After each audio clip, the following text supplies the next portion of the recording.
चलिए जानते हैं धनतेरस का पर्व क्यों मनाया जाता है। तो शास्त्रों में वर्णित कथाओं के अनुसार समुद्र मंथन के दौरान भगवान धनवंतरी हाथों में अमृत कलश लेकर प्रकट हुए थे और जिस तिथि को भगवान धनवंतरी समुद्र से निकले वह कार्तिक मास के कृष्ण पक्ष की त्रयोदशी तिथि थी। भगवान धनवंतरी समुद्र से कलश लेकर प्रकट हुए थे, इसलिए इस अवसर पर बर्तन खरीदने की परंपरा चली आ रही है। भगवान धनवंतरी को विष्णु भगवान का अंश माना जाता है और इन्होंने ही पूरी दुनिया में चिकित्सा विज्ञान का प्रचार और प्रसार किया। भगवान धनवंतरी के बाद माता लक्ष्मी 2 दिन बाद समुद्र से निकली थी, इसलिए उस दिन दीपावली का पर्व मनाया जाता है। इनकी पूजा अर्चना करने से आरोग्य सुख की प्राप्ति होती है। धनतेरस की पौराणिक कथा भी है, जिसके अनुसार एक राजा थे जिनका नाम राजा हंस था। एक बार वह शिकार के लिए जंगल में गए और वहां भटक गए। जंगल में भटकते हुए वह एक पड़ोसी राज्य के क्षेत्र में जा पहुंचे, जहां का शासक राजा हेमा था। राजा हेमा ने राजा हंस का आदर पूर्वक स्वागत किया।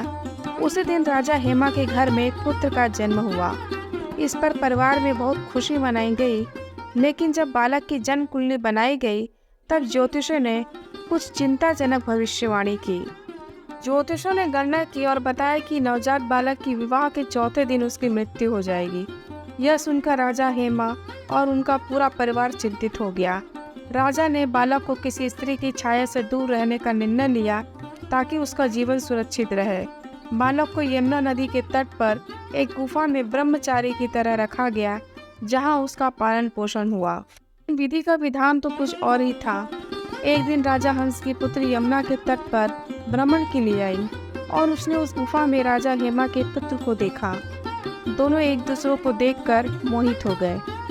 इसी आकर्षण के कारण उन्होंने गंधर्व विवाह कर लिया, लेकिन राजा हेमा की भविष्यवाणी की सच्चाई की जानकारी उनके पुत्र को नहीं थी। विवाह के चौथे दिन जब ज्योतिष की भविष्यवाणी के अनुसार बालक की मृत्यु का समय निकट आ गया था, तब यमराज के दूत उस बालक के प्राण लेने के लिए धरती पर आए। इस बीच उसकी पत्नी ने अपनी समझदारी से यमराज को रोकने का उपाय किया।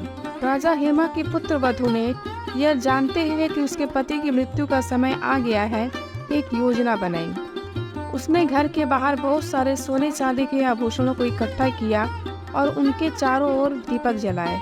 फिर उसने अपने पति को पूरी रात जगाए रखने के लिए उसे कहानी और गीत सुनाए ताकि वह सो न सके। उसने ऐसा इसलिए किया ताकि जब यमदूत आए तो वे उसके पति को ना ले जा सके।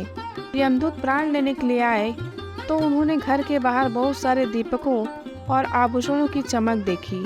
वे इस रोशनी से चकाचौंध हो गए और दरवाजे के पास बैठकर गीतों को सुनने लगे।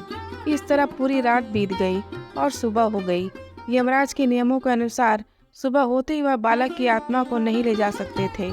यमदूत खाली हाथ लौट गए। इस प्रकार हेमा का पुत्र मृत्यु से बच गया।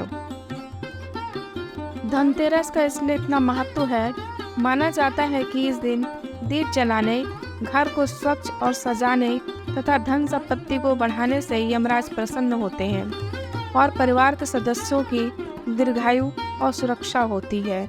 लोग इस दिन धन के देवता धनवंतरी देव और आयु के देवता यमराज की पूजा करते हैं ताकि उनके परिवार पर कोई संकट न आए और सभी का स्वास्थ्य बेहतर बना रहे।